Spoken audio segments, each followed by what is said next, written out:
For nearly a decade Emily and I shared what seemed to be the perfect marriage. We met in college, grew together and achieved many milestones. We bought our dream home, traveled to exciting destinations and built a life together.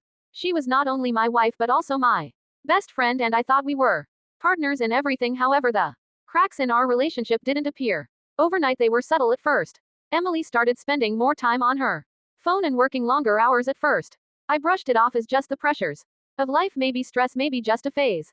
But looking back, I now see that it was a slow unraveling. One evening I was in the kitchen cleaning up when I noticed her phone lit up on the counter. It wasn't locked, and the preview of the message on the screen caught my attention. It was from someone named Dan, and the text read, asterisk, you make me so happy, can't wait to see you again, asterisk. My heart dropped. I stood there frozen, staring at the message. Part of me wanted to believe it was some sort of misunderstanding, but deep down I knew the truth was starting to reveal itself. The next morning, while Emily was in the shower, I found myself doing something I never thought I would.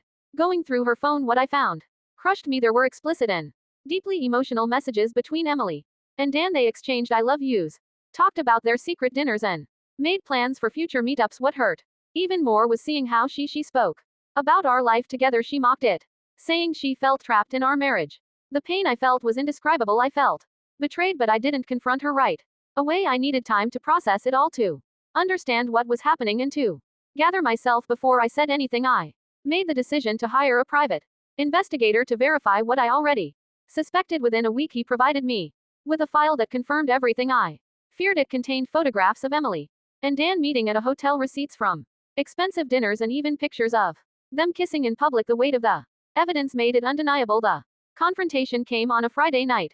Emily came home in a good mood, humming to herself as though nothing was wrong. I was sitting at the dining table, the evidence spread out in front of me. When she saw my expression, her smile faltered.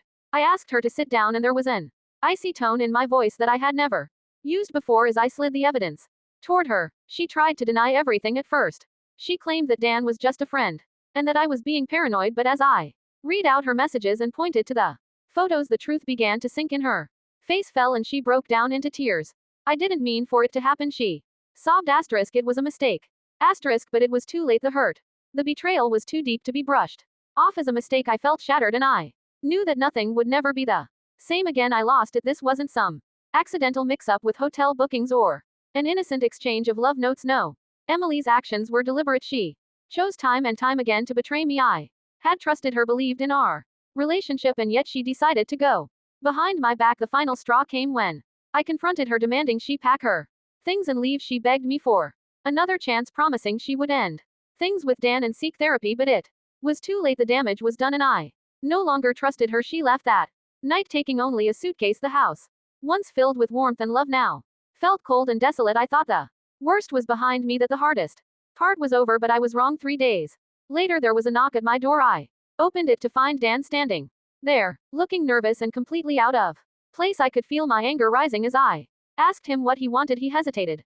before speaking. I didn't know she was married, he said, his voice shaky and filled with regret, asterisk. She told me you two were separated, asterisk. I was furious at first, ready to throw him off my property, but as he continued, his story began to make sense. Emily had lied to him too. She had fabricated a story telling him that she was in a loveless marriage and needed someone to lean on emotionally. Dan even showed me their text conversations where Emily painted a picture of me as controlling and emotionally distant, an absolute fabrication. When Dan discovered the truth that she was married, he immediately ended things with her and came to apologize. We stood there on my porch, two strangers who had both been manipulated by the same woman she played. As both I said more to myself than to him. Dan nodded, remorse evident on his face, asterisk. I'm sorry, man. If I had known the truth, I never would have gone near her, asterisk. After he left, I was left with a mix of emotions, anger, sadness, but strangely enough, relief. Dan wasn't the enemy I had initially thought he was. He was just another victim of Emily's lies.